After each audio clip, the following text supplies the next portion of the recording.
Ділявер Осман – диригент Київського національного академічного театру оперети, заслужений діяч мистецтв України, професор Національної музичної академії України. А ще Ділявер Осман – кримський татарин і у своїй діяльності не забуває про тимчасово окуповану батьківщину. Ми починали з симфонії Криму повернення. Там були твори тільки Ельвіри і Мір, поезія Адама Міцкевича і відеоряд, на якому ми транслювали 200 років історії, найважливіші події з історії кримськотатарського народу. А другий проєкт був «Мій Крим». Там він був трошки ширше, але в рамках Криму вже були композитори кримські. Не тільки кримсько-татарська, а кримські. Вже там був твір Ельвіри і Мір, Усіна Бекірова і Анни Кузіної Рождественської. А от наступний проєкт «Музика пораненої землі» – це вже, виходить, третій проєкт такого типу. Цей проєкт по-своєму особливий. Творчий доробок в ньому виходить за рамки Криму і поширюється на твори митців з інших тимчасово окупованих територій України. Твір Ельвіри і Мір – це представниця Криму. Потім Олександра Ганаболіна – це незламний представник Херсону. Потім Анатолія Жулєва – це представник Запоріжжя, симфонічна поема «Байда». Потім Євгена Петриченко «Очі в очі». Він з Донецьку, композитор Донецький, зараз живе в Києві. І харківський композитор Юрій Алжнєв. Наймасштабніший твір був в цьому концерті. Це кантата «За неї Господа моліть» на поезію Тараса Григоровича Шевченка.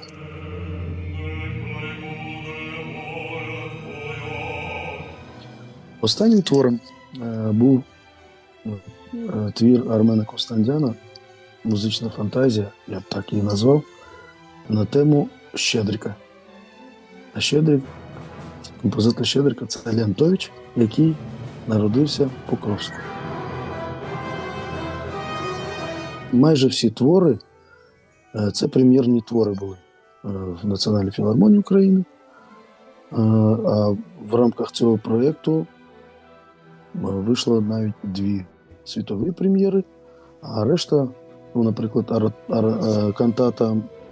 кантата Алжнєва «За неї Господа моліть», вона виконувалась, навіть є запис першої частини, студійний запис, але на сцені, як твір, ніколи ще не виконувався повноцінно, мається на увазі всі 3 частини. Таким чином ми реалізували цей проєкт.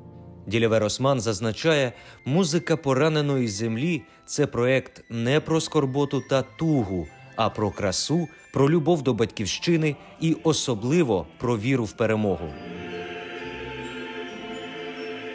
Коли ми це тільки планували, як мені сказав один із людей, які займаються концертною діяльністю організації, він каже: розумієш, зараз люди хочуть трошки якусь музики святкової, щось таке легке, тому що скрізь у нас така ситуація, що все гнете.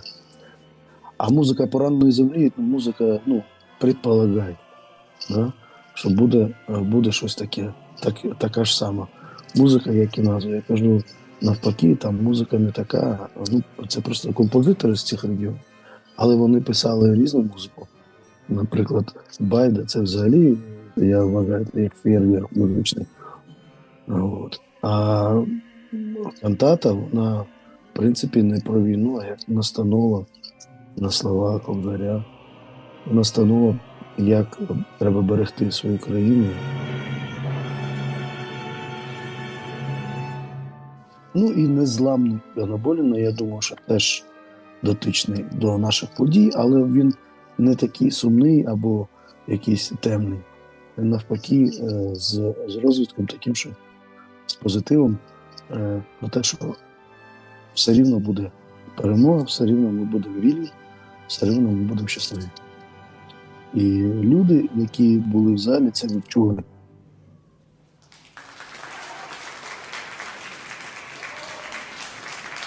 не дивлячись на те, що у нас на вулиці холодно, в залі холодно, світла нема. Але я сподіваюся, що ця музика, яку ми будемо виконувати, зігріє і нас, наші серця, і зал, і глядача, який до нас прийде.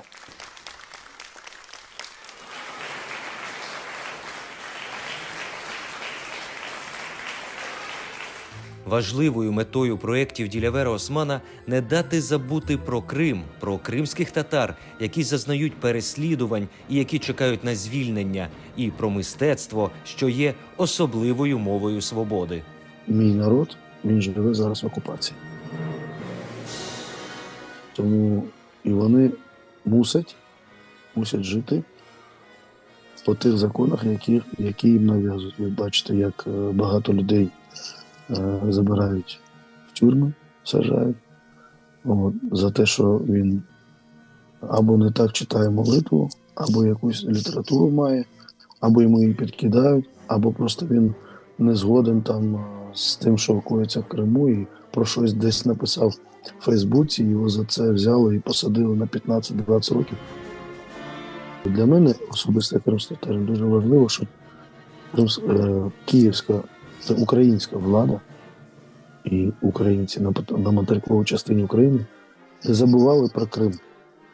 І не думали, що так, все, Крим вже все, це треба про нього забути, він нам не треба і не будемо за нього боротися. Ні, треба боротися. Люди, які живуть в Криму, чекають на звільнення, чекають, щоб вони були вільні і жили в складі України. Я в цьому впевнений, я цього хочу. І зусилля президента, і всього керівництва країни, і Меджліса кримськотатарського народу, і всіх органів, які дотичні до керування країною і суспільством, то коли вони цим займаються, це мені це подобається. Я хочу, щоб Крим завжди. Я ж на початку нашого інтерв'ю про те і сказав, так як ми музиканти, ми постійно граємо, показуємо, розказуємо про проблеми. Починаючи з симфонії Криму, повернення, мій Крим, постійно Крим, щоб люди не забували. І тур ми зробили для того, щоб в Україні знали, що в Криму є люди, які хочуть жити в Криму. Є кримські татари, які є частиною українського суспільства, українських громадян.